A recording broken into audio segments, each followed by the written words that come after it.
Legend of the Five Rings 5th Edition RPG is a tabletop role-playing game by Fantasy Flight Games, released in late 2018. Its theme is feudal Japan, with a healthy dose of Eastern mystic fantasy, theology, and philosophy. Its head game designers were Max Brook and Katrina Ostrander, with additional work by a number of game developers. The gorgeous art for the book was done by many dozens of artists who originally did the art for the L5R living card game. I am covering the basic game mechanics as they are presented in this 5th edition Core Rulebook. I cover the settings and lore of this game in a separate video. I want to give a special thanks to Mathieu Johnson for helping me iron out the details of this game in this video. The game is what I dub a Bushido simulator. It's more than that in some ways and quite different from that in others, but that's the descriptive foundation we'll use since it's close enough.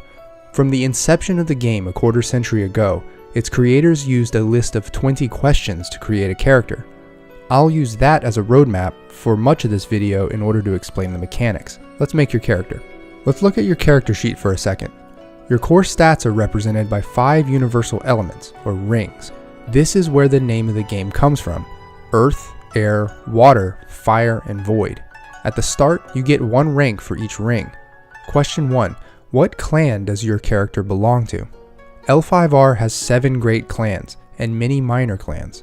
Each clan specializes in one thing or another: war, politics, mysticism, etc. By choosing a clan, you are taking on their reputation, their story, and their bonuses. For your character, let's choose the famed Crab Clan, who guard the southern Kaiyu Wall and defend all of Rokugan against the demons of the Shadowlands. You get +1 to Earth and +1 to Fitness, with a starting status of 30. Status is a number that will not change much throughout your PC's career. If it's anything like the life of a person from actual feudal Japan, it won't change at all. Since this game heavily emphasizes narrative description and actual roleplay, it's important to note that as a member of the Crab Clan, you are able to identify Shadowland creatures like goblins, ogres, and zombies, but you have never yourself seen an Oni or demon. You also know of the Shadowland's taint, or creeping darkness, that can corrupt the terrain. Question 2. What family does your character belong to? Every great clan is a collection of 4 or 5 great families. By choosing your family, you pick up more bonuses and refinement, as well as a little bit of detail for roleplay purposes. Let's choose the Kuni family. This is a feared tribe of elite mystical priest warriors, or Shugenja, who do not shy away from any means to root out the corruption of the Shadowlands, and even participate in the dissection of beasts. You get +1 to Earth or to Void, and +1 to the Medicine skill and the Theology skill. Your starting glory is 40, and starting Koku is 4. Glory in L5R, according to the book, is the, quote, external measure of a character's outward success as a samurai. It's basically how much the outside world thinks that you're a proper samurai. Koku is a form of currency. Technically, it's the amount of rice that a person can consume in a year, but for your character, it's a commodity recorded on an official scroll or something. You don't carry the actual rice around. That is stored and handled elsewhere. Koku can be used to buy gear, weapons, and other commodities. Question 3. What is your character's school? Each clan has several schools. There are a total of 31 schools available in this 5th edition rulebook, and each school presents the opportunity to be one of 5 classes or roles. Some schools provide 2 roles, while others afford a 6th secret role of ninja or shinobi. The choice of school will gently lock your character into a skill and technique track that ultimately shapes what they will do in the game. In terms of mechanics, this is the most important decision for your character.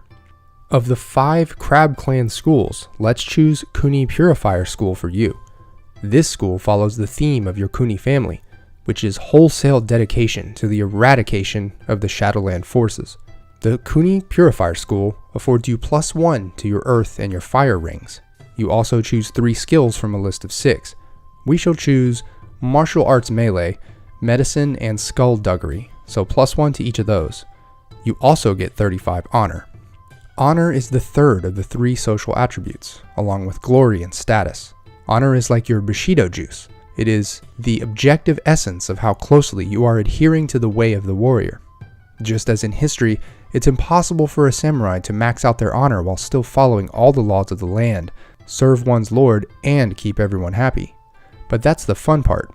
You will gain and lose honor points often in this game, sometimes in delightfully unexpected ways.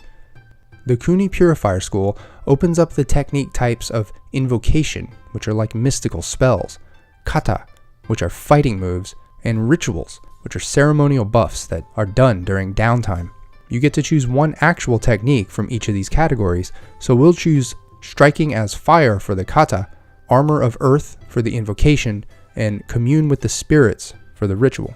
You also get a school ability called Gaze into Shadow, and this is your starting outfit. As you receive experience points in L5R, you spend them to buy ring points, your core stats, upgrade skills, or buy new techniques, or get named advantages. As you spend XP, you slowly upgrade your rank at your school. Spending within the school's advancement track will level you up at your school faster. Skills in L5R are divided into different categories: artisan, social, scholar, martial, and trade. Within those 5 main categories, skills are broken down into approaches. The approaches are based on the 5 elements, and this is where your core ring stats come into play. When you want to use a skill, you choose the element with which you would like to approach that attempt. That tells you how many ring dice you can throw. You are trying to get successes with a dice toss. The number of successes needed depends on the TN or target number of the challenge involved.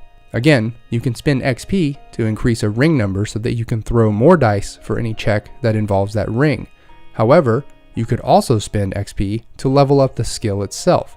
This is important because when using a skill, you also throw a different type of die called a skill die.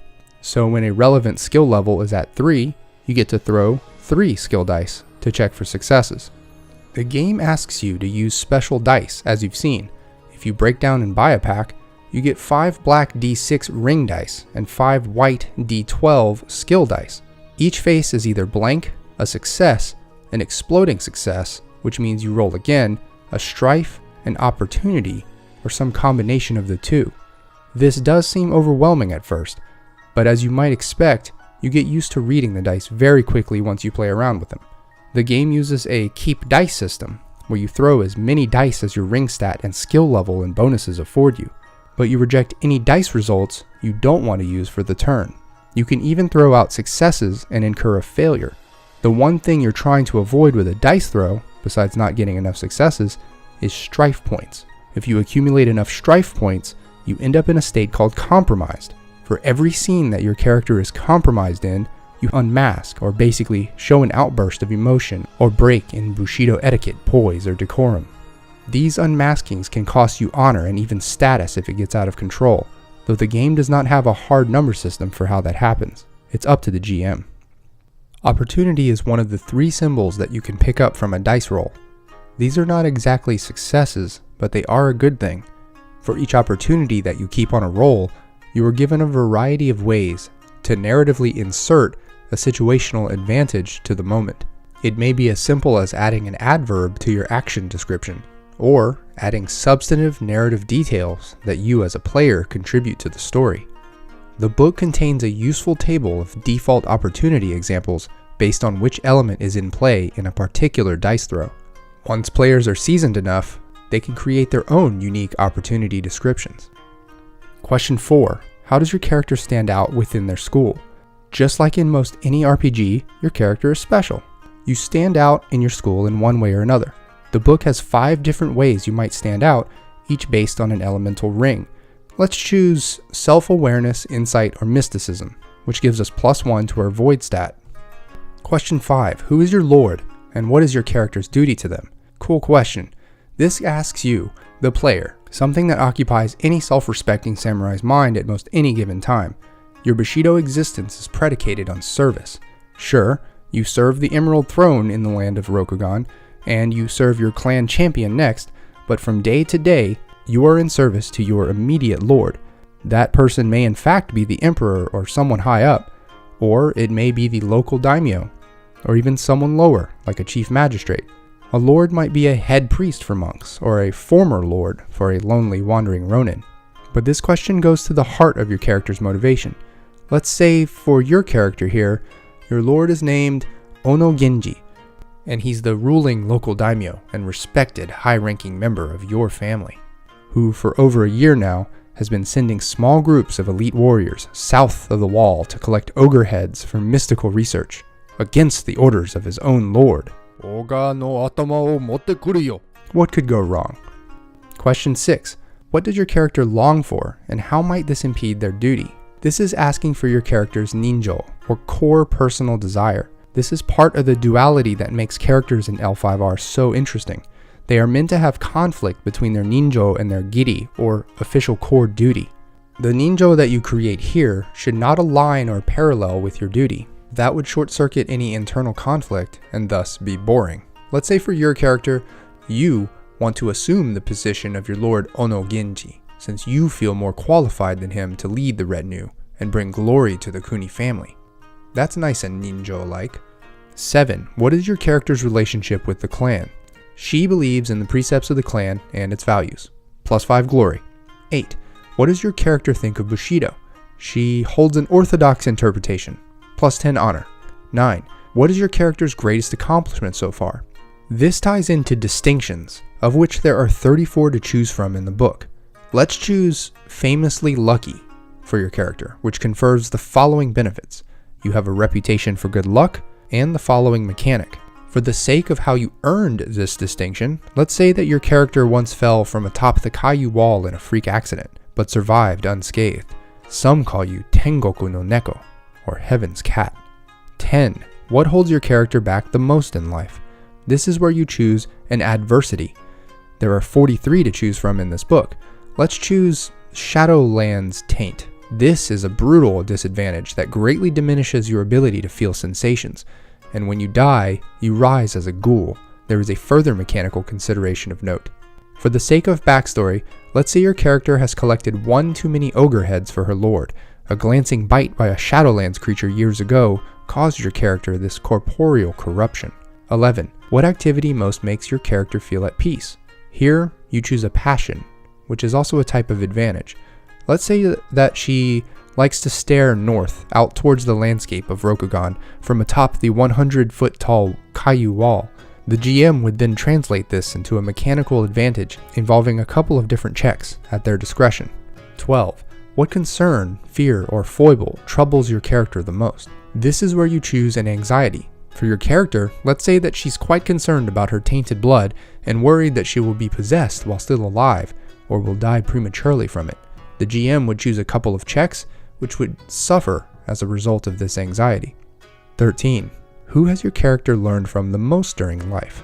Here you would choose an NPC or an off-screen character who has acted as your mentor or confidant. Mechanically, you are given either an advantage out of the list in the book, or a +1 to a skill, and a disadvantage. Let's say that your instructor has imbued you with Sixth Sense, which gives you an instinctive sense of supernatural beings. You also get this mechanical bonus. 14. What do people first notice upon encountering your character? Your striking kabuki-style facial paint, per the custom of your clan, and role as Shugenja. 15. How does your character react to stressful situations? This is mostly how you unmask in public when you max out on your strife points. Let's say your character typically knocks things over and punches through paper walls. 16. What are your character's pre-existing relationships with other clans, families, organizations, and traditions? This is a particularly squishy question that backloads a lot of smaller questions. It's worth pointing out that if you create your character at the table with all of the other players in your game, you can coordinate some of these answers to make super interesting synergies. Let's just say your character has a strong reputation among the families of being both fierce and silent, both good samurai traits, and you also get an item. Let's say that your character has a controversial oyumi, or crossbow, that was bestowed by a representative of the Crab Clan champion himself. 17. How would your character's parents describe them? Let's say that your character's mother died in childbirth, and your father died fighting goblins south of the wall. Neither would have wanted you to join the Kuni Purifier School because they both knew the risks of becoming tainted.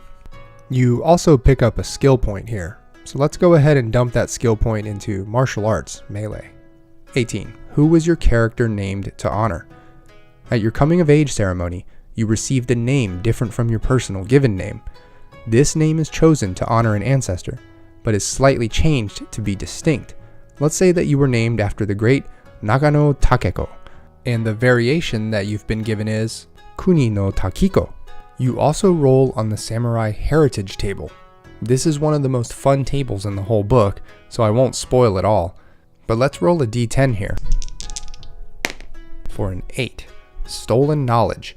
One of your ancestors learned a secret of another school and clandestinely passed it down through the ages. Now it has reached you. Lose 5 honor points, and then per the heritage table result, roll the d10 again to determine what kind of additional technique I pick up. 10. Maho or ninjutsu. Let's go with the evil spirit summoning or maho. You're allowed this technique even though it is not allowed by your school. There are only 5 maho techniques in this book, and they are all nasty business. Let's choose Mark of Desecration, which basically allows me to raise zombies. A dark heritage indeed. 19. What is your character's personal name? Let's say it was Kusanagi Minami. 20. How should your character die? This is a very samurai question to ask. Adherents of the Bushido were always thinking about death and of the best way for them to die. Let's say that Takiko wants to die while shoving her wakizashi down the open throat of a raging demon storming the Kaiyu wall, a violent execution that scatters his demonic forces and ends a pitched battle that ultimately saves the southern reaches of the Emerald Empire. Once you have your character, you play the actual game in scenes. There are a few types of scenes in L5R. Duels, in which you face off against one other character and roll the appropriate attack and defend rolls depending on which skill is being employed. Skirmishes, or fights involving multiple characters, in which you still attack or defend against one character at a time. Then there are intrigues, which are social or political battles that also use skill rolls. Many of the skills and techniques in this game pertain to intrigues rather than combat. Finally, you have downtime and narrative scenes, which bask in the rich setting and help your character heal, repair, or build, or resolve their backstory. When an attack roll against your character results in damage, your character tallies up any defensive qualities such as armor to mitigate that damage. If there is still damage taken, you gain fatigue points.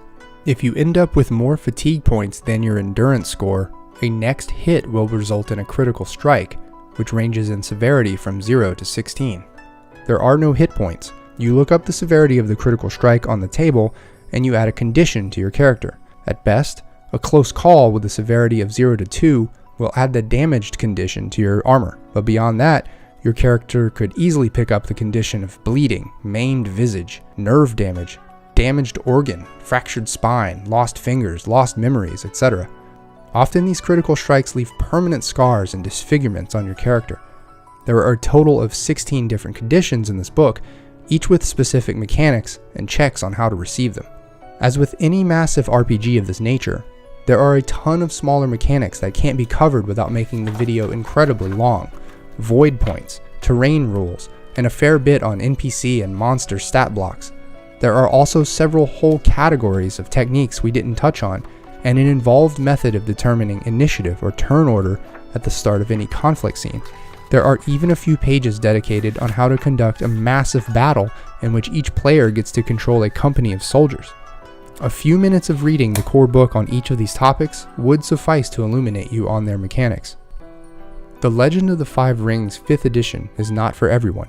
For one, everyone at the table has to have an interest in feudal Japan with a healthy dash of fantasy. They have to all be into narrative play combined with a fair amount of living card game style modifiers to their roles. I wouldn't call this game crunchy because the math is minimal, but it can be complicated, especially for the GM coordinating everyone's conflicting duties and desires and myriad other factors. But after reading the book cover to cover and spending some time to ponder the totality of this game, I think it's actually a marvelous work. It manages to incorporate the philosophical musings of famed ancient samurai Musashi Miyamoto with realistic social pressures and concerns of the Bushido class, all into a playable game. This book wasn't written in a vacuum, of course.